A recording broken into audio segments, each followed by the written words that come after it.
Merhabalar, bu videomda sizlere bu güzel yeleğin çalışmasını anlatacağım arkadaşlar.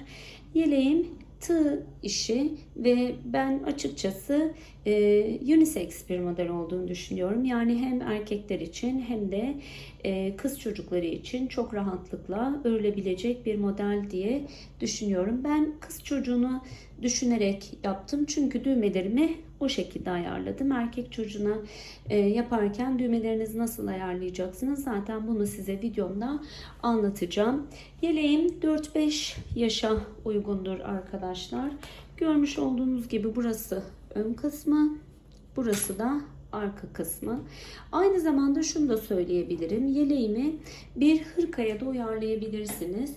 Ben size anlatırken buradaki kol yapısını, şu lastiği örmeden kolu, modeli uzatarak devam ederek arkadaşlar, bilek kısmına geldiğinde de biraz kısma yaparak bir hırkaya da çevirebilirsiniz ve lastik kısmını da bilek kısmına yapabilirsiniz. Ya da bombeli bir kol, yani gayet rahat bir kol olsun istiyorum derseniz, hırka yapmak isterseniz eğer bu kolu komple uzatıp hiçbir eksiltme yapmadan ucuna lastiğini yapabilirsiniz.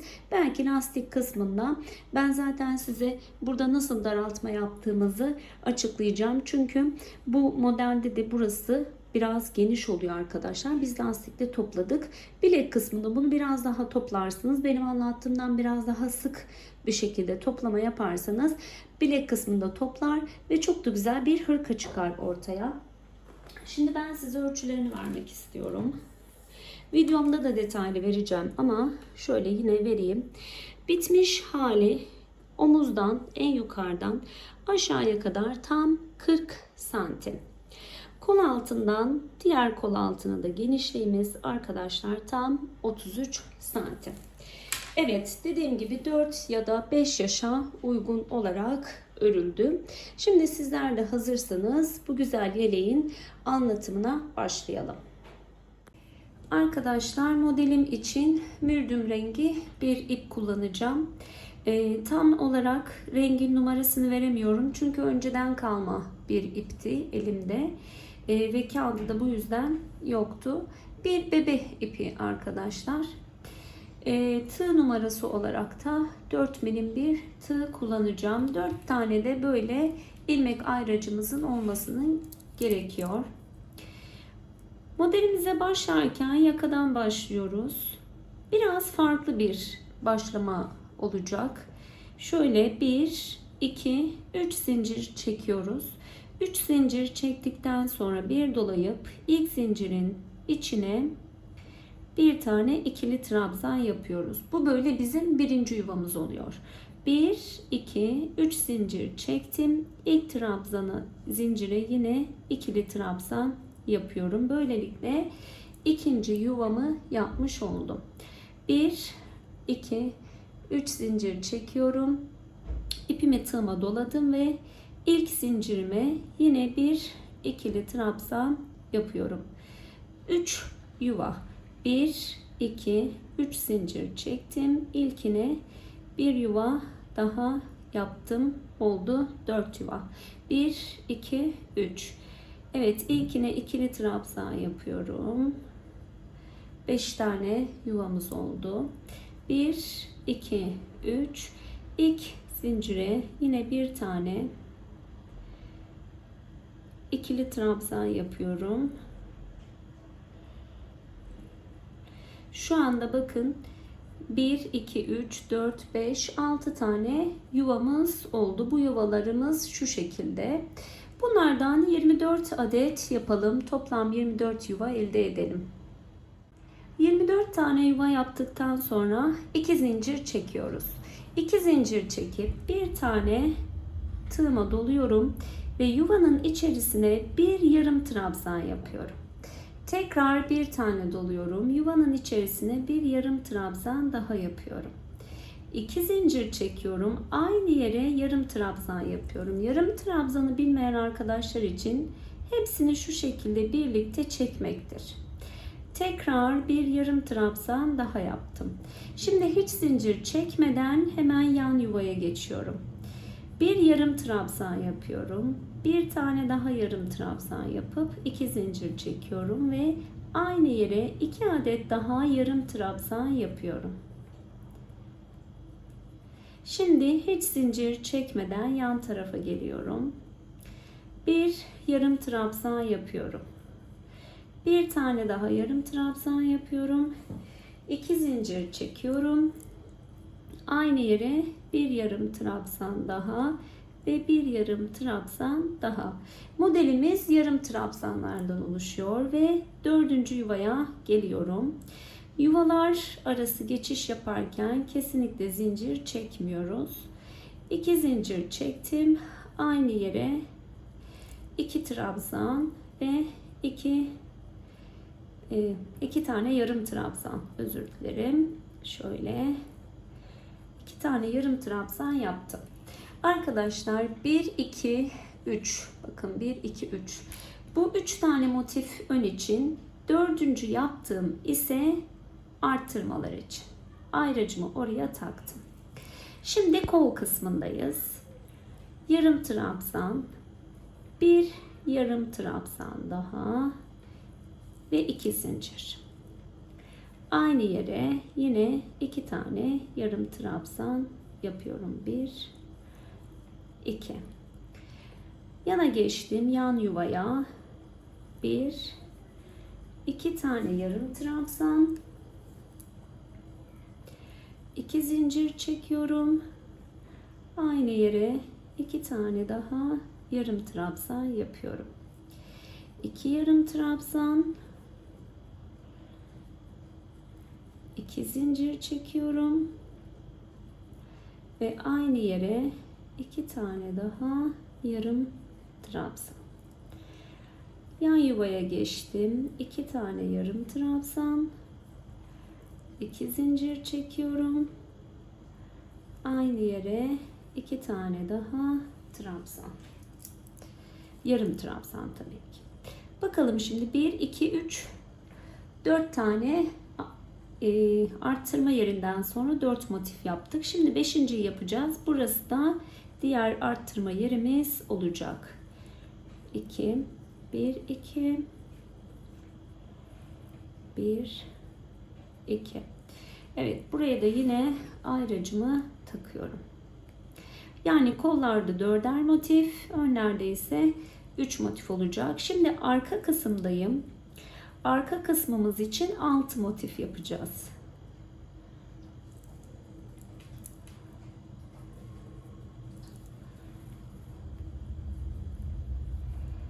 Bu şekilde şu an birinci motifimi yaptım. Arka kısmı da böyle bu şekilde 6 motife tamamlayalım.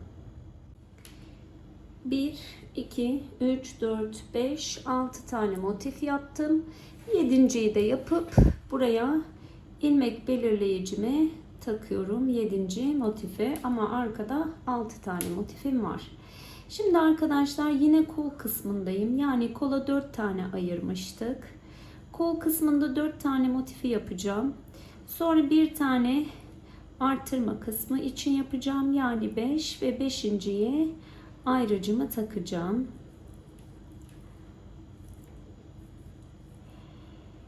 Bu şekilde yuvalarımızın içerisine modellerimizi kuralım.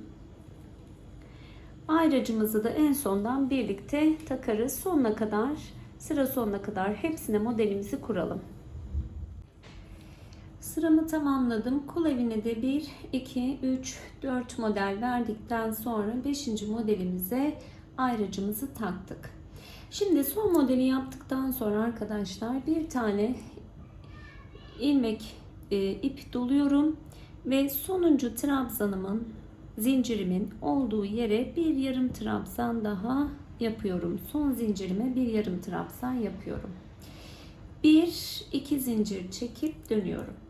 Şimdi az önce yaptığım motifin şu 2 zincir çektiğim ortasına yine 2 tane yarım trabzan yapıyorum. 2 zincir çekiyorum. Tekrar 2 tane yarım trabzan yapıyorum. Diğer motife geliyorum. Yine 2 zincir çektiğim yere 2 tane yarım trabzan yapıyorum. 2 zincir çekiyorum. Tekrar 2 tane yarım trabzan yapıyorum. Yan tarafa geldim. 2 zincir çektiğim yere 2 tane yarım trabzan yapıyorum. Şöyle ipimi ayarlayayım. 2 zincir çekiyorum. Tekrar 2 tane yarım trabzan yapıyorum. Arkadaşlar şimdi ayracımın olduğu yerdeyim. Yani burada arttırma yapacağız. Ayracımı çıkartıyorum. 2 tane yarım trabzan yapıyorum. 2 zincir çekiyorum. Aynı yere 2 tane daha yarım trabzan yapıyorum. 2 zincir çekiyorum ve aynı yere 2 tane daha yarım trabzan yapıyorum. Şimdi burada bu şekilde 2, 4, 6 tane yarım trabzan yaptık. Bu 2 zincir çektikten sonra yaptığım ilk yarım trabzanın hemen yanına ilmek ayracımı takıyorum. Yani şu ortadaki 2 trabzanın arasına ilmek ayracımı taktım.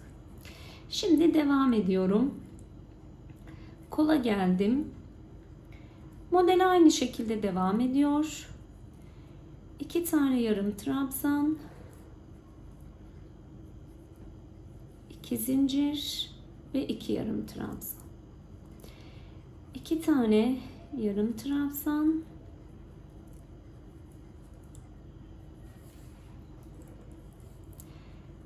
2 zincir ve 2 tane yarım trabzan. Bu şekilde diğer ayracımın olduğu yere kadar geliyorum.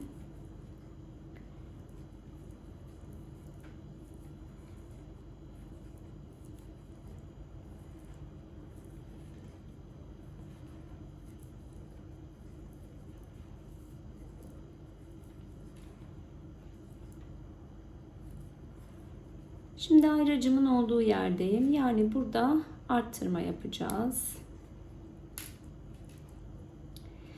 2 tane yarım trabzan yapıyorum. 2 zincir çekiyorum. Ve 2 yarım trabzan yapıyorum. 2 zincir çekiyorum. Ve 2 tane yarım trabzan yapıyorum. 2 tane yarım trabzanımı şu ortadakinin tam ortasına ilmek ayracımı takıyorum ve sıra sonuna kadar aynı işlemi yapıyorum. Modellerimi öreceğim. Arttırmalara geldiğimde aynı şekilde arttıracağım. İkinci sıramızı bu şekilde tamamlıyoruz. Sıra sonunda buluşalım. Üçüncü sıramızda farklı bir arttırması var. Orayı yine size göstermek istiyorum. Son modelimi yaptıktan sonra yine az önce 2 zincir çekip döndüğüm zincirin tepesine batıp bir tane yarım trabzan yapıyorum.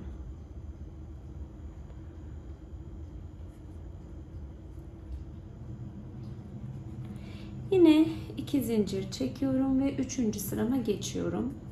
Zincirlerin olduğu yere aynı şeyi yapıyoruz. 2 tane yarım trabzan, 2 zincir ve 2 yarım trabzan. Bu şekilde arttırma yerine kadar geliyoruz. Modeller arasında zincir asla çekmiyoruz. Sadece modelin kendi içinde 2 zincir çekiyoruz arkadaşlar. Buna dikkat edelim. Tekrar hatırlatmak istedim.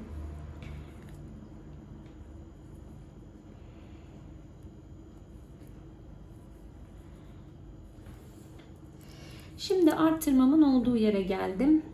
Ayracımın hem burasında hem de burasında ikişer tane zincir var. İlk zincirimin olduğu yere yine modelimi uyguluyorum. 2 tane yarım trabzan, 2 zincir ve 2 tane yarım trabzan. Şimdi ayracımın olduğu yer için bir tane zincir çekeceğim. Burayı bu şekilde zincir çekerek yapıyorum. Sonra diğer 2 tane zincirimin olduğu yere yine 2 tane yarım trabzan, 2 zincir, 2 tane yarım trabzan yapıyorum. Burada zincir çektiğim yere ayrıcımı takıyorum. Bu ne demek oluyor arkadaşlar? Bir sonraki modelimi buraya, bu bir zincir çektiğim yere uygulayacağım.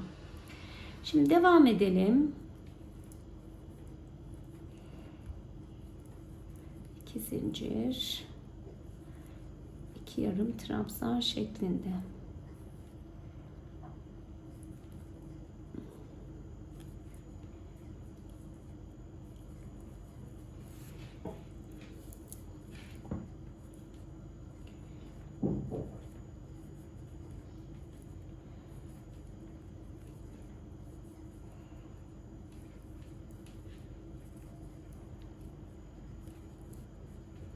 Burada hep aynı şeyleri yaptığım için anlatmıyorum. Sonraki kol arttırma kısmını göstermek istiyorum.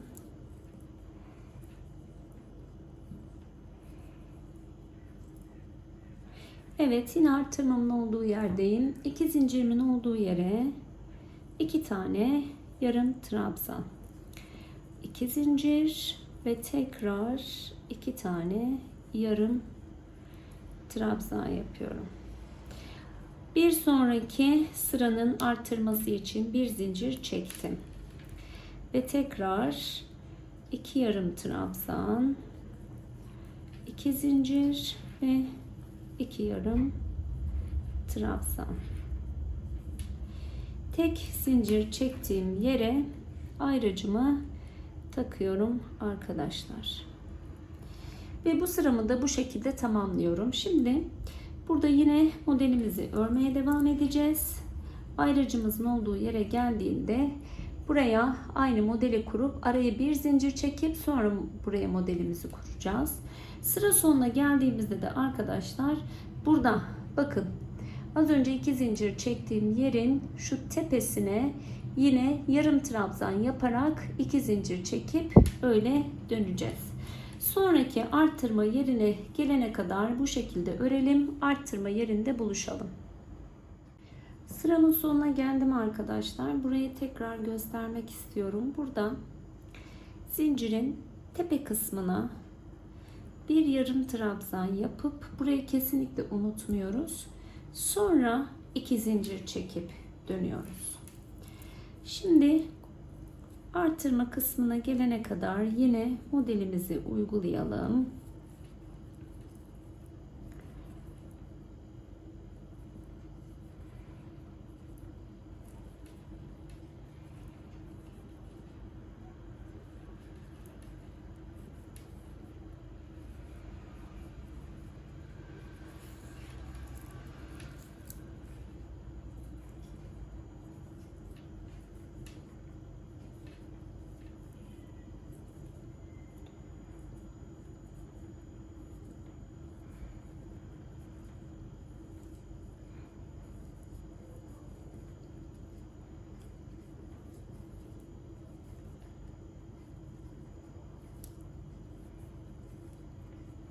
Evet, burada bir zincir çekmiştik.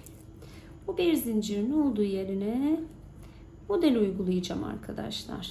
Artırma yerimiz bu sırada bu şekilde.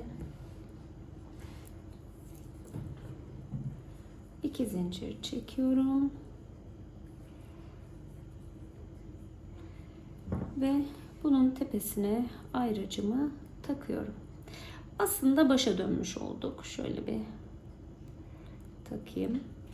Yani şu ilk sırayı burada yapıyormuşuz gibi düşünün. Bir sıra yaptık. İkinci sırada 2 zincir çektik. Aralarda yani 2 yarım trabzan, 2 zincir, 2 yarım trabzan, 2 zincir, 2 yarım trabzan şeklinde 6 tane doldurduk. Bir sonraki 3. sıramızda ise araya bir zincir çektik. Bu 2 zincirlerin üzerine model kurarak. Şimdi burada 4. sıramızda aslında 1. sıramızı yapıyoruz. Normal modelimi kuruyorum. Üzerine geldiğim zaman 5. sıraya geçtiğimde modelin üstüne şu 2 zincirin olduğu yere yine 2 yarım trabzan, 2 zincir, 2 yarım trabzan, 2 zincir şeklinde gideceğim. Sonraki sırada bu zincirlerin üzerine model kurup araya bir zincir çekip tekrar buraya oturtacağım. Aslında bundan sonraki süreç hep aynı arkadaşlar. O yüzden videoyu da çok fazla uzatmak istemediğim için devamını kol altını birleştirme kısmına gelene kadar yalnız öreceğiz. Şimdi tekrar söylüyorum. Bu ilk sırayı yapıyoruz aslında. Burada tek zincir olan yerlere model kurduk. Sonrakinde kurduğumuz modelin üzerine 2 yarım trabzan, 2 zincir, 2 yarım trabzan, 2 zincir şeklinde 6 tane buraya yarım trabzan, 2 tane de zincir hem sağda hem solda olacak şekilde öreceğiz ve devam edeceğiz.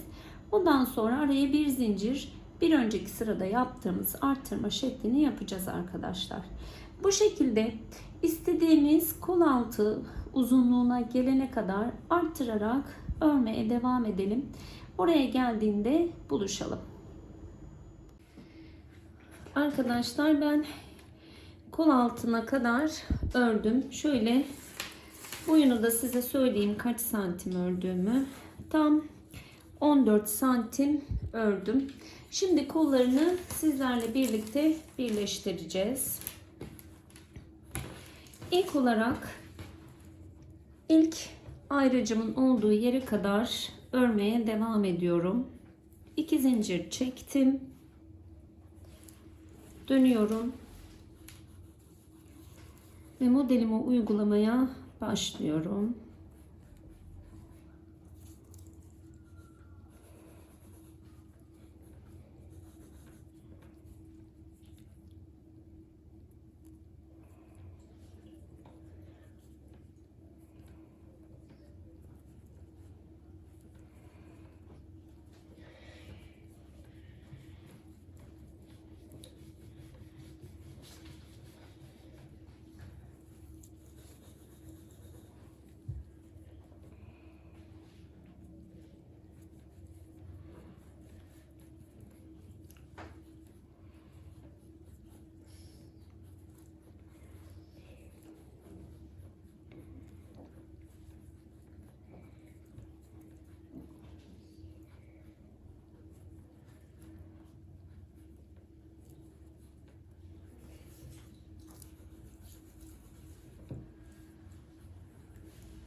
Şimdi ayrıcım burada. Buraya bir tane yarım trabzan yapıyorum. Bir zincir çekeceğim ve diğer ayrıcımın olduğu yere bir yarım trabzan daha yapacağım. Tam o noktaya arkadaşlar. Böylelikle burasını birleştirmiş olduk. Şimdi devam edeceğim diğer ayrıcımın oraya kadar. Oraya kadar örelim. Orada yine sizlerle buluşalım birleştirme işlemi için. Evet arkadaşlar, ayrıcın olduğu yere geldim. Şimdi oraya bir tane yarım trabzan yapıyorum. Bir zincir çekiyorum. Geliyorum son olarak diğer ayrıcımın olduğu yere, oraya da bir yarım trabzan yapıyorum. Böylelikle birleştirme işlemimiz tamamlanmış oldu. Buradan örmeye devam ediyorum.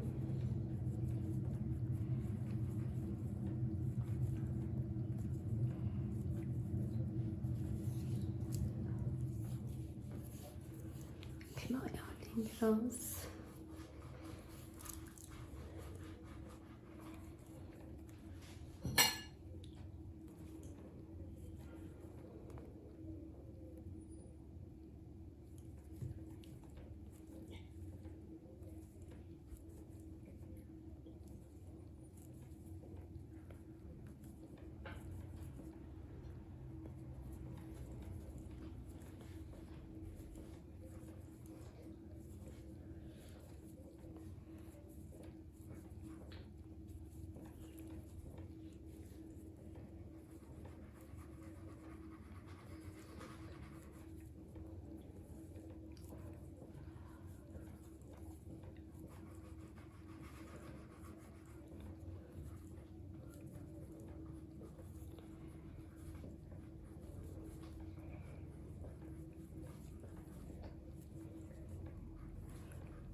Evet, en son kısımda her zaman zincirin olduğu yere bir yarım trabzan yapmayı unutmuyoruz. 2 zincir çekiyorum ve böylelikle sıramı tamamlamış oldum. Görmüş olduğunuz gibi bu şekilde birleştirmelerimiz de tamamlandı. Kollarımız burada arkadaşlar. Şimdi bedeni örmeye devam edeceğiz. Bedeni örerken istediğimiz boy uzunluğuna gelesiye kadar aynı modeli uygulamaya devam ediyoruz. Sadece şurada bir fark olacak. Hemen onu da söylemek istiyorum. Zaten basit arkadaşlar. Buraya bir model koyduktan sonra şu koltuk altına bir zincir çektiğimiz yere bir model daha uyguluyoruz. Sonra bu tarafa geçiyoruz. Böylelikle burayı da bütünlemiş oluyoruz. Onun haricinde hiçbir farkımız yok. Olduğu gibi örmeye devam edeceğiz arkadaşlar. Şimdi bu şekilde istediğimiz boy uzunluğuna gelesiye kadar örelim. Ben de yine ördükten sonra kaç santim ördüğümü sizlerle paylaşacağım. Ondan sonra sizlerle tekrar buluşalım arkadaşlar. Sadece dediğim gibi şu bir zincir çektiğimiz yere bir model daha bu şekilde uygulayacağız. Her iki kol altında da tek yapacağımız şey bu. Onun haricinde modelimiz aynı şekilde devam edecek. Böyle örmeye devam edelim. Arkadaşlar istediğim uzunluğa gelene kadar ördüm. Şimdi şöyle göstereyim. Buradan omuz kısmından, yani şöyle en yukarıdan aşağıya kadar şu an tam 37 santim. Bir de kol altından ölçelim. Kol altından tam ölçtüğümüz zaman da 20 santim uzunluğunda ben ördüm. Sizler de istediğiniz uzunlukta örebilirsiniz. Şimdi alt zemini oluşturacağız. Şöyle tığımı alayım. Burada arkadaşlar son sıramızı yaptıktan sonra 2 tane zincir çekiyoruz. Önde ya da arkada olduğunuzun çok da bir önemi yok. 2 zincir çektikten sonra hemen dönüyorum. Bu sıramızda sık iğne çalışması yapacağız. Sık iğne çalışması yaparken şöyle ilkini atlıyorum. İlkini atlıyorum. Hemen yanına bir tane sık iğne yapıyorum. Sonra şuradaki boşluğa bir sık iğne yapıyorum. Bu iki model arasında ikişer tane sık iğne olacak. O yüzden birini buraya yapıyorum. Bir tanesini ise buradakini atlayıp hemen yanına yapıyorum. Sonra bir sık iğne buraya yapıyorum. Yine araya 2 tane. Hangisine yaptığınızın çok da önemi yok. Bunu atlayacağım. Şimdi buraya bir tane. Hemen yandaki boşluğa bir tane. Böyle aralara 2 tane. Modelin tepe boşluğuna da bir tane olacak şekilde sık iğnelerimizi yapıyoruz. Bu sıramızı sonuna kadar bu şekilde sık iğne geçerek tamamlıyoruz arkadaşlar. İşte bu şekilde tüm sıramızı geçelim. Tüm sıramızı tamamladık. Son buraya bir sık iğne yapıyorum. Sonra en son arkadaşlar hep 2 zincir ile başlayıp dönüp sonunu da bir tane ikili trabzanla bitirmiştik. Yine aynı şekilde ikili trabzan yaptım. Şimdi arkadaşlar 1 2 3 4 5 6 zincir çekiyorum. Artık lastik kısmına geçtik. Birinciyi atlıyorum. Şöyle 1 2 3 4 5 tane olacak şekilde ilkini atladım. İkincisine bir sık iğne. Yanına bir sık iğne daha. 2 oldu. Sık iğne 3, sık iğne 4, sık iğne 5. 5 tane sık iğne yaptım. Şimdi dönüyorum.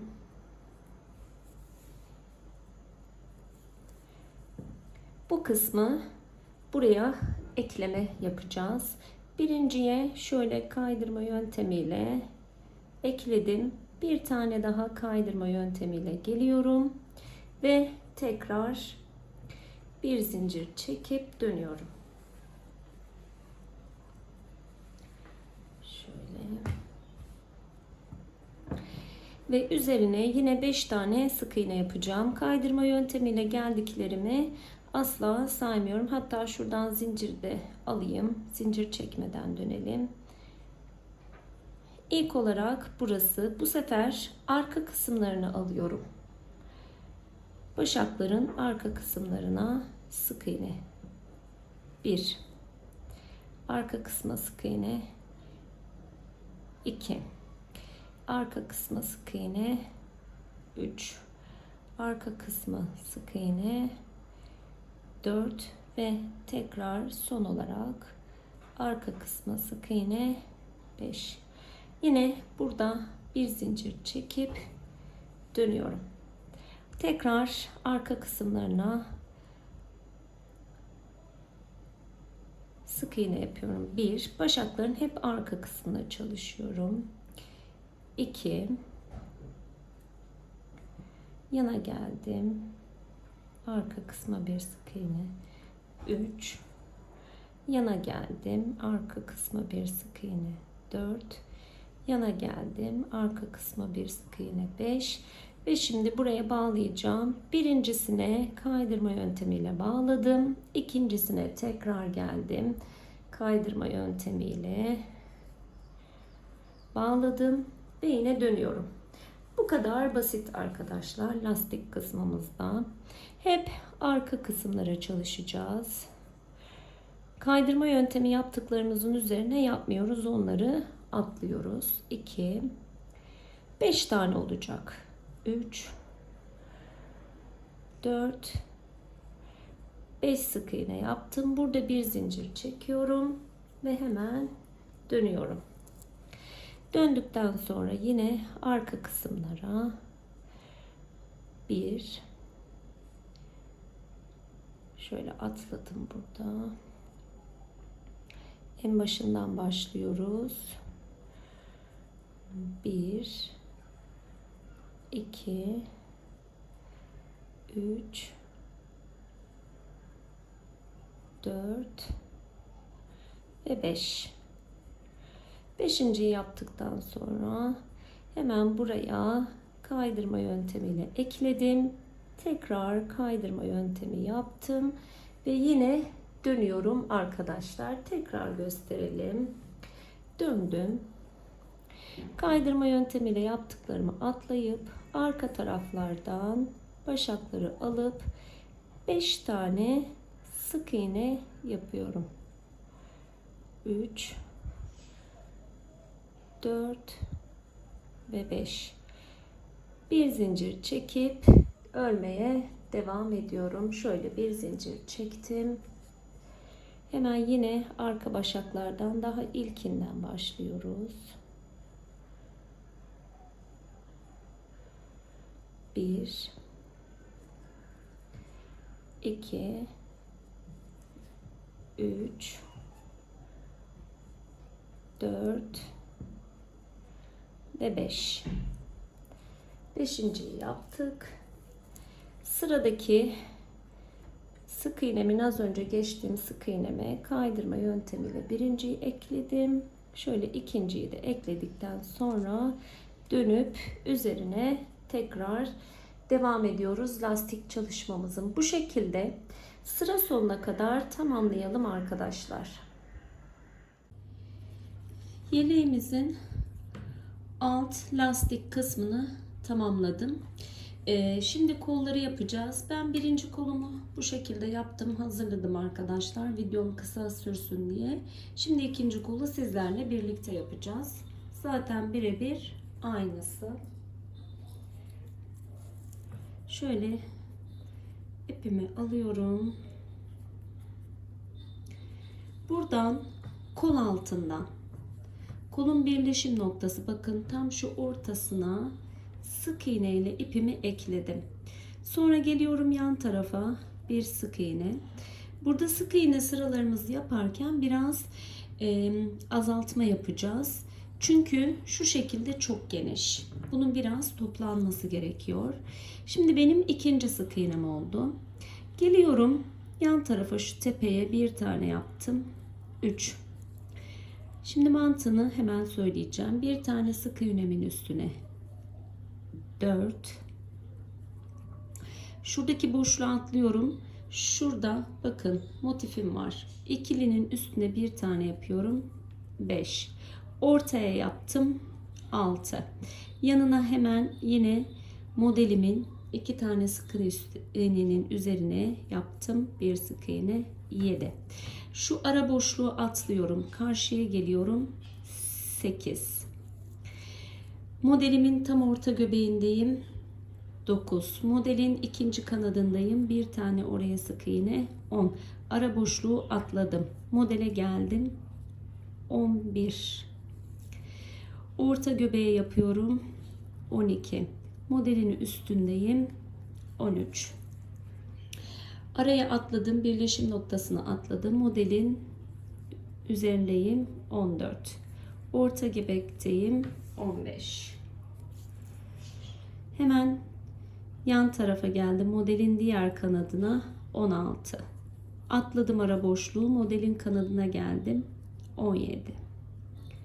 Sayıyorum çünkü diğer kolla birebir aynı olsun istiyorum. 18. 19. Yani yapacağımız şu arkadaşlar. Şu ara boşlukları atlıyorum. Modelin bir kanadının üstüne 1, ortasına 1, kenarına 1. Bu şekilde tüm sıramızı tamamlayalım.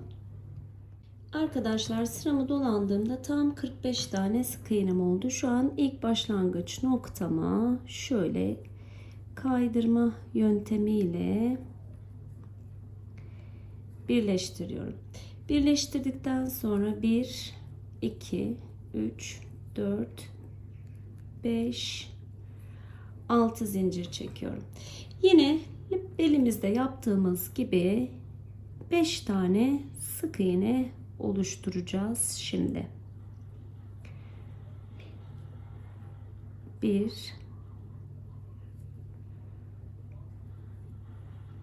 2, sanırım şurada atladım, bir dakika.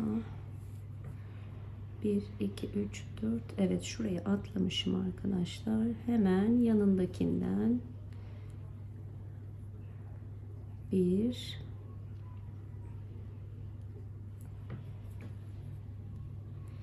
2,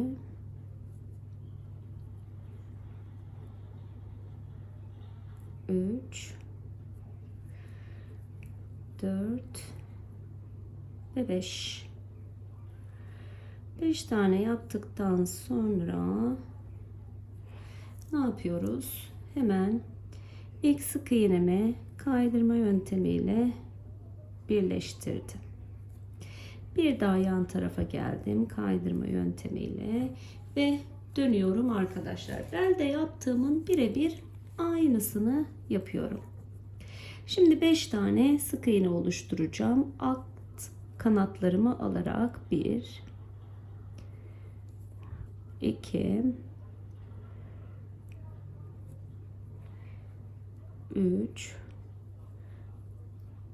4 ve 5. Evet. Bir zincir çekiyorum. Dönüyorum. Yine arka kanatları alarak 5 tane sık iğne oluşturuyorum. Başakların arka kanadına çalışıyorum. Beldekinin aynısı. 3,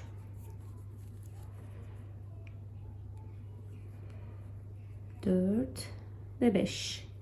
5. yaptıktan sonra yine bir sonraki sık iğneme kaydırma yöntemiyle birleştiriyorum. Bir sonrakine yine kaydırma yöntemiyle gelip geri dönüyorum. Aynı şeyi yapmaya tekrar devam edeceğim.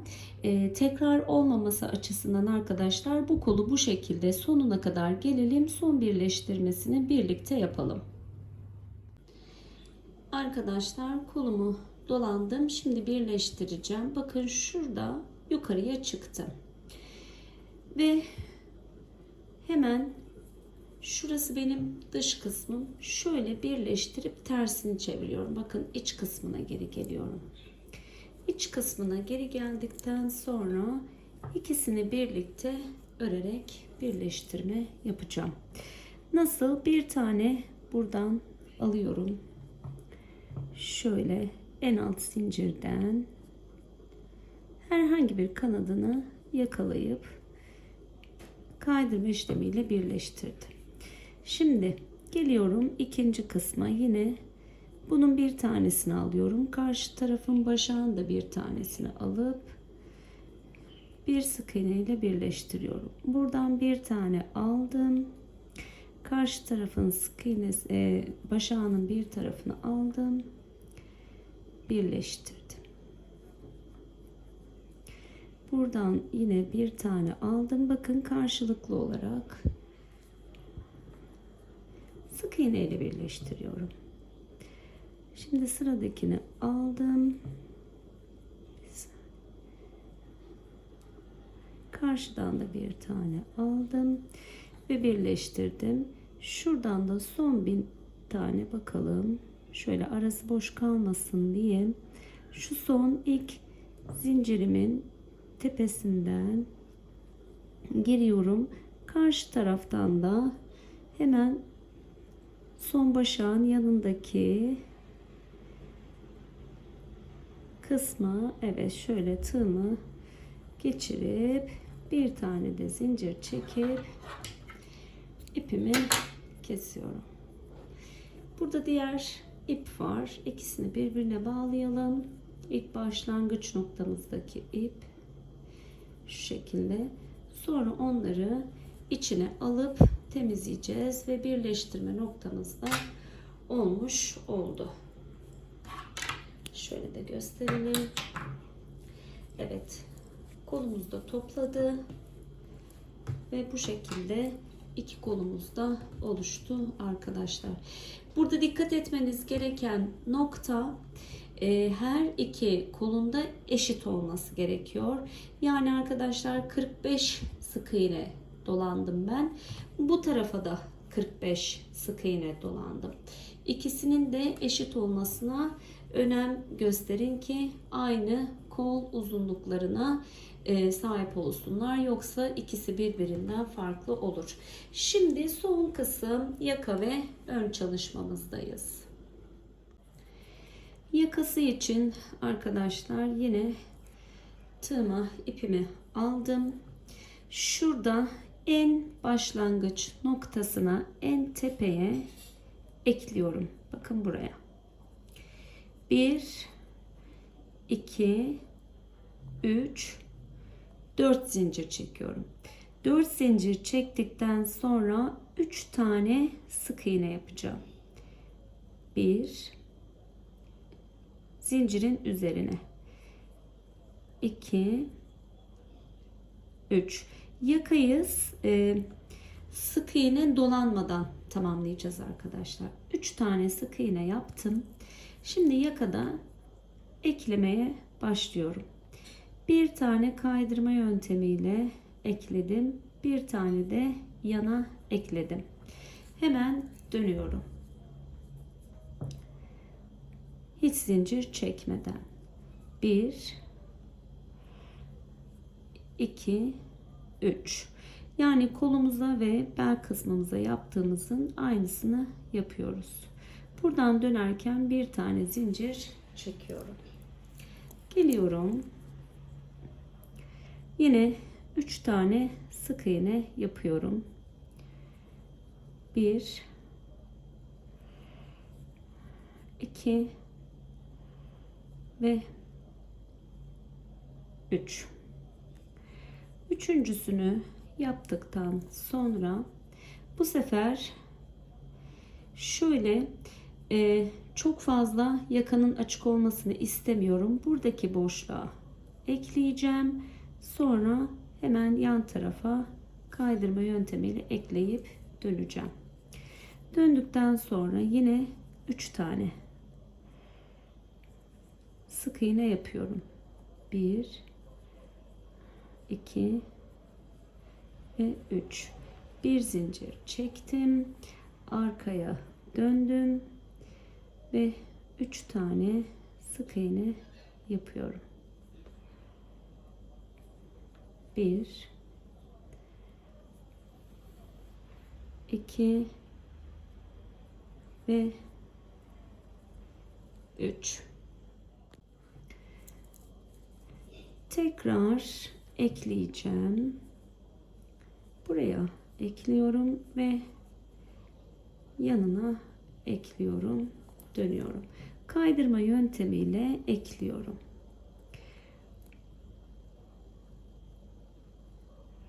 1 2 ve 3. sık iğne. Yakayı biraz daha ince yapıyoruz. Çok geniş yapmıyoruz. Bir zincir çektim. Döndüm. Hemen arka taraftan başakların sık iğnelerimi yapmaya devam ediyorum. Ve 3. Üçüncüyü yaptıktan sonra kaydırma yöntemiyle ekliyorum. Bir tane daha ekliyorum. Bu şekilde tüm yakayı döneceğiz arkadaşlar. Yakayı döndükten sonra ipimizi kesmiyoruz. Ön kısmı birlikte yapacağız. Ön kısım biraz farklı olacak. Orada sizlerle buluşalım. Yeleğimin yakasını geçtim arkadaşlar. Burada önemli olan nokta şu. Son en yukarıda ilmeğinizin kalması gerekiyor. Aşağıda değil, en yukarıda kalmanız gerekiyor. Bakın topladı da yakamız gayet güzel bir şekilde. Şimdi bu modeli tabii ki erkek çocukları için de uygulayabilirsiniz. Uzun kollu yapıp hırkaya da çevirebilirsiniz. Eğer erkek çocukları için uygulayacaksınız, ilik bu taraftan açmanız gerekiyor. Ama ben kız çocuğuna düşünerek yaptığım için bu taraftan değil de iliğimi bu taraftan açacağım. Şimdi ön kısım aslında daha kolay artık. Burada lastik yapmıyoruz arkadaşlar. En son yukarıdaydım. Bakın bir zincirimi çektim. Ve öne doğru döndüm. Şimdi bu birinciyi atlayıp ikincisine bir sık iğne yapıyorum. Daha sonra buradaki yandaki boşluğa bir sık iğne daha yapıyorum. 2. Artık buradaki önümüzde şu sıradaki bütün zincirlerimize sık iğne yapacağız ama önemli olan şu: sık iğnelerimiz birbirine çok yakın olmasın. Yani önü böyle bu şekilde açılmasın. Dümdüz dursun. O yüzden kontrollü yapacağız. Şimdi buraya bir boşluğa bir tane yapıyorum. 3. Bir tane şu tepeye yapıyorum. 4. Bakalım. Bakın burada biraz gerdi. O zaman ne yapacağız? Şöyle buraya yaptıktan sonra şuradaki boşluğa bir tane yapıyorum. Hemen yanına bir tane daha yapıyorum. Yan taraftaki boşluğa yapıyorum ki germesin ama bol da olmasın. Şimdi ara boşluktayım. Sık iğne yaparak ineceğim. Elimdeki işime bakarak ara ara kontrollerimi sağlayarak geniş mi oluyor, sık mı oluyor? Sık iğnelerimi arttırmalı mıyım? Yoksa biraz seyrekleştirmeli miyim? Bunu tamamen örerek anlayacağız arkadaşlar. Bakın şu an düz duruyor. Böyle düz durması gerekiyor. Açmayacak da, toplamayacak da. Şu an iyi. Şuradaki araya sıkmaması için bir tane yapıyorum sık iğnemi. Yandaki boşluğa yapıyorum. Trabzan tepesine yapıyorum. Yandaki boşluğa yapıyorum. Şimdi bir trabzan tepesine atladım. Yandaki boşluğa yaptım. Şimdi trabzan tepesine yapıyorum. Yandaki boşluk. Trabzan tepesine atladım. Yandaki boşluğa yapıyorum. Bakın düz gidiyor. Bu şekilde aşağıya kadar ineceğim. Dediğim gibi kontrol sizin elinizde. Ayarlamasını siz elinizin ayarına göre yapacaksınız. Belli bir net ölçü vermek çok zor.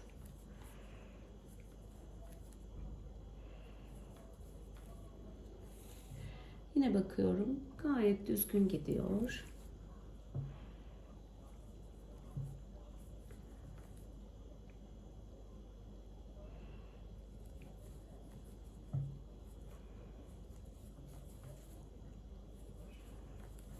Çok sıklaştığını anladığımda bir tane atlıyorum sık iğneleri.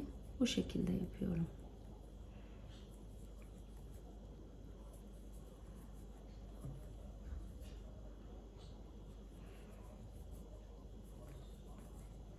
Bakalım. Evet, gayet iyi. Burada biraz sıklaştırdık sanırım. Şimdi atlayalım.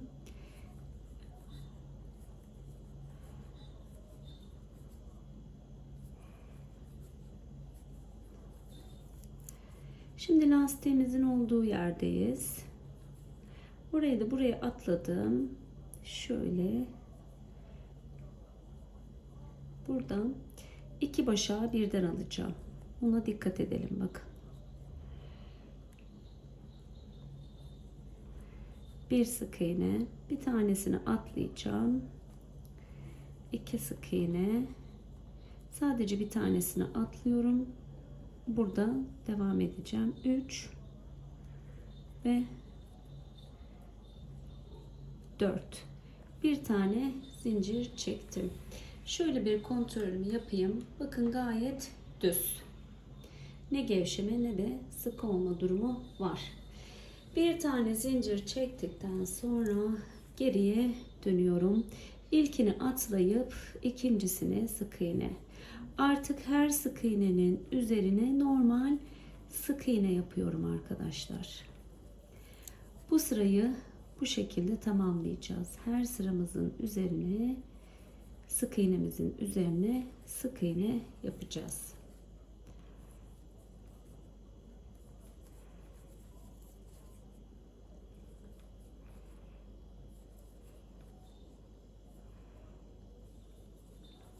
Bu şekilde. Şimdi bunu yukarıya kadar çıktıktan sonra bir sıra daha aşağı ineceğiz. Yani toplamda 3 sıra olduktan sonra bitireceğiz ve karşı tarafa geçeceğiz. Karşı tarafta iliklerimizi de açacağız arkadaşlar. Bunu bu şekilde yukarı çıkalım. Bir zincir çekelim. Geriye sık iğne şeklinde dönelim. Arkadaşlar 3 sıra sık iğnemi tamamladım. Ben bu şekilde düğmeler kullanacağım.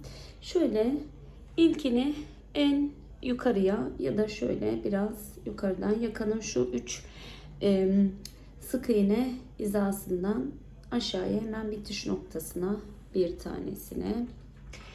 Bir tanesini en aşağıda siz de istediğiniz şekilde ayarlayabilirsiniz.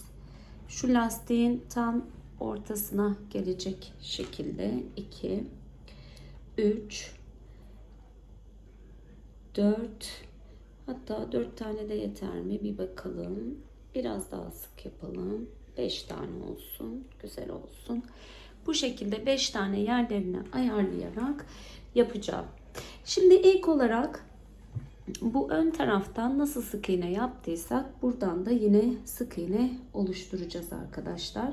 Yine yaka kısmından ipimi ekleyip aşağı ineceğim. Yukarı çıkacağım ve aşağıda bitireceğim. Burada sizden istediğim düğmelerinizi koyun. ayarlayın. Ara boşluklarınızı kaçıncı sık iğneye denk gelecek, nasıl olacak? Kaç sık iğnede bir düğme yerleştireceksiniz. Ona göre çünkü deliklerinizi ayarlayacaksınız. İpimizi yaka kısmından ekleyelim. Aşağıya inelim. Bir sıra sık iğne örelim. Hem de deliklerimizi hangi aralıklarda koyacağımızı, açacağımızı kafamızda şöyle bir netleştirelim. Ondan sonra da buluşalım. Arkadaşlar üst kısımdan ekleyecektim ama bu sefer tersten geliyoruz. Buradan düzden aşağı inmiştik. O yüzden düzden ilk sıramızı örebilmek için alt kısımdan ekleyeceğiz. Orada bir düzeltme yapmak istedim. Hemen ilerlemeden şöyle alt kısımdan bu sefer başlıyoruz. Çünkü dediğim gibi ters yönden sık iğnemizi yapmış olacağız. Bu sefer bir eşitlik olmayacak. Şöyle en alttan, en uç kısımdan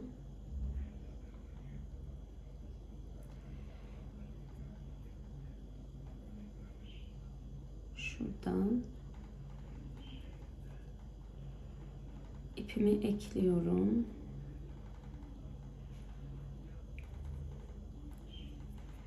Ve sık iğnelerimi yapmaya başlıyorum.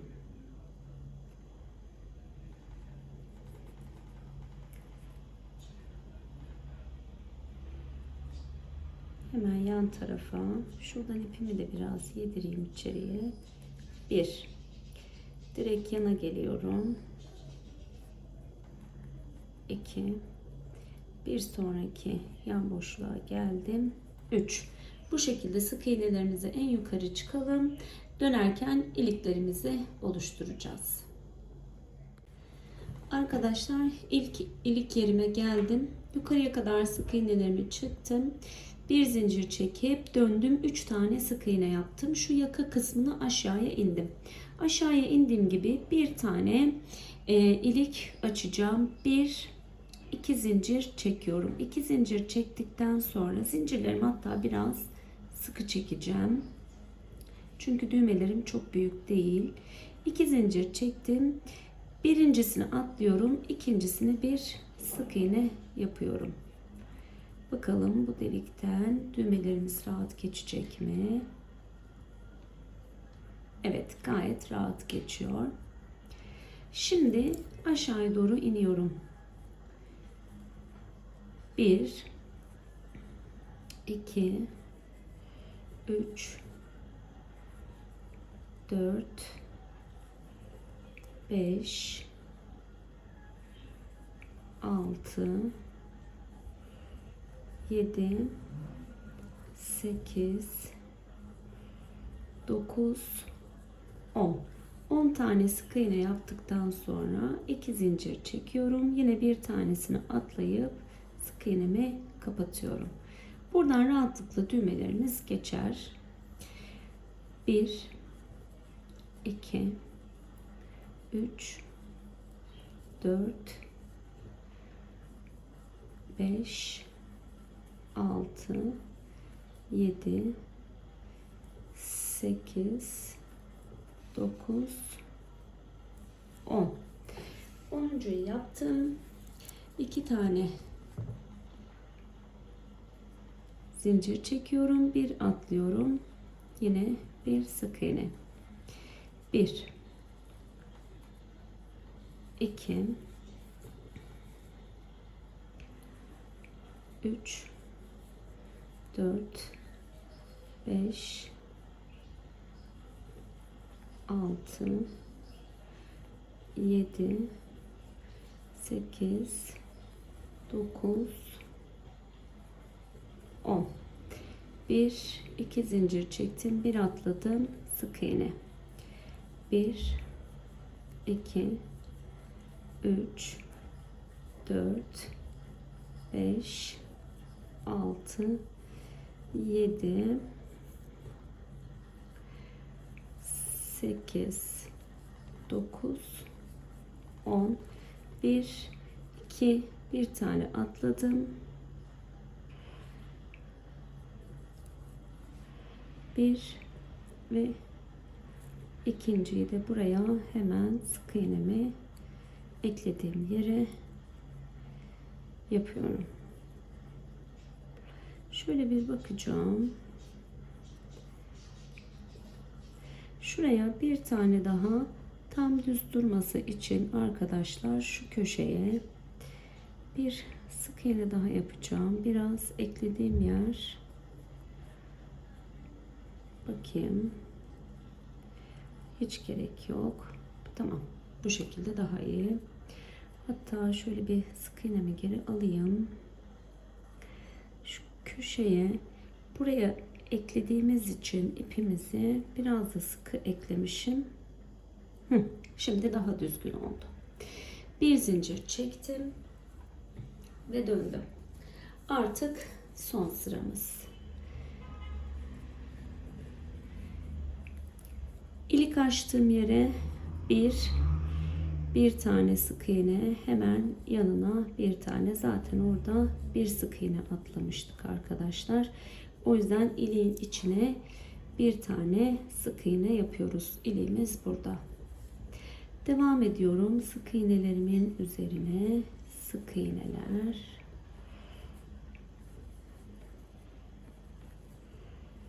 Bu arada 4 tane sanırım ilik açtım, yanlış hatırlamıyorsam. Şimdi iliğimin olduğu yere içine bir tane yaptım. Sonra sık iğneleri yapmaya devam ediyorum.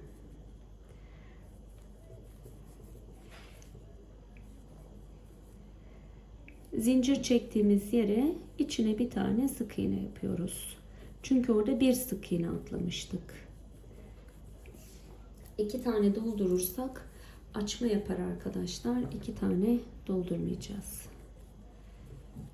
Gerekli gördüğümüz yere 2 tane doldurabiliriz. Öyle söyleyeyim.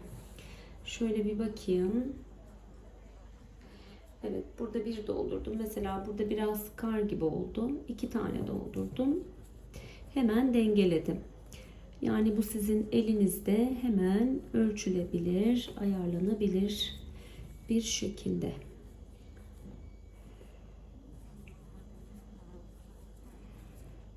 Evet.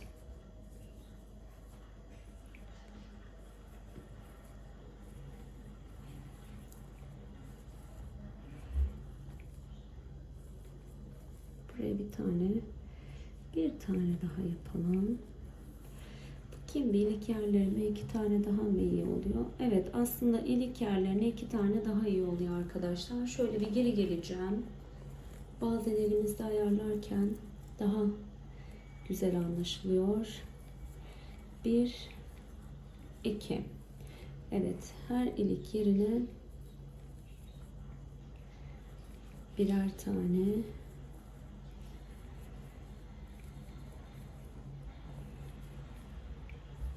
yapmak yerine 2 tane yapmak daha doğru oldu. Şimdi sık iğneleri yine birer tane yapacağız.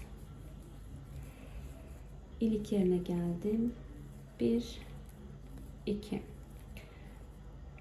Biraz daha ilik olduğu anlaşıldı.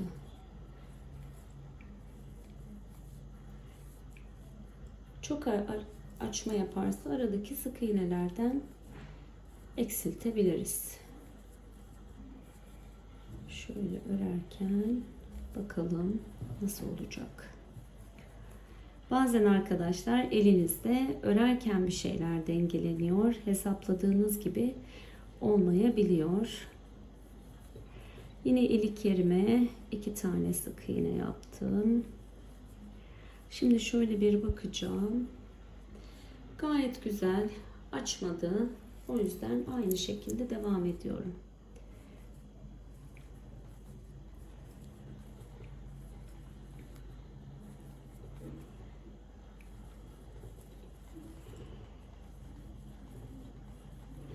Bir, iki,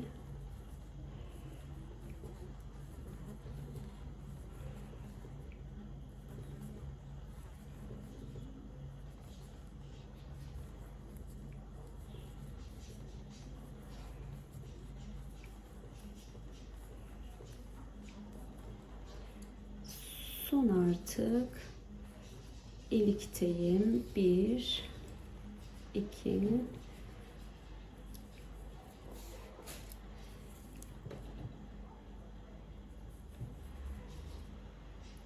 Son köşeye de yaptıktan sonra bir zincir çekiyorum ve ipimi kesiyorum. Ve hırkamızı, yeleğimizi tamamlamış olduk. Şimdi ben son rötuşları yapacağım arkadaşlar. İplerini temizleyeyim, düğmelerimi dikeyim ve son halini birlikte görelim. Arkadaşlar ben tüm iplerimi temizledim, düğmelerimi diktim ve görmüş olduğunuz gibi çok güzel bir yelek ortaya çıktı.